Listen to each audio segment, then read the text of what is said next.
बिस्मिल्लाहिर्रहमानिर्रहीम। अस्सलाम वालेकुम दोस्तों, वेलकम कहते हैं आपको अपने यूट्यूब चैनल पर। सऊदी फ्लाइट शुरू बिलाल अकबर ने आखिर पाकिस्तानी सफ़ीर ने तारीख भी कंफर्मेशन डेट अपडेट दी है ट्विटर अकाउंट में। उसने क्या लिखा है और क्या बताया है, इस वीडियो के अंदर हम आप दोस्तों के साथ इस वीडियो को शेयर करेंगे।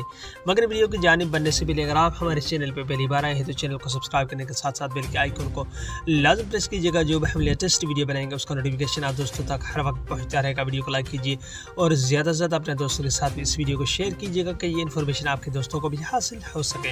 तो दोस्तों, बिलाल अकबर की जानिब से कहा गया है कि पाकिस्तान को अगस्त के किसी भी तारीख में फ़्लाइट्स बहाल कर दी जाएंगी, मगर सबसे पहले आपको क्या करना होगा, वैक्सीनेशन का 2 डोज आपको लाजम लगे होने चाहिए। फ़्लाइट्स तो शुरू सऊदी अरब के लिए की जाएगी, मगर PIO की जानिब से जो नोटिफिकेशन है इशू किया गया है और एडवाइजरी जो उनको गाका की जानिब से मौसूल हुई है उसमें अभी कंफर्मेशन नहीं की गई कि कौन सी तारीख को हतमी दी जाएगी, मगर उन्होंने सिर्फ इशारा दिया है कि पाकिस्तान के लिए फ़्लाइट्स अगस्त में माह में बहाल कर दी जाएंगी। जैसे फ़्लाइट्स बहाल कर दी जाएंगी वो कंफर्मेशन डेट हम आप दोस्तों के साथ शेयर करके वीडियो बना के बताएँगे। तो दोस्तों, ये थी आज की अपडेट। मिलते हैं नेक्स्ट वीडियो में। बाय, अस्सलाम वालेकुम।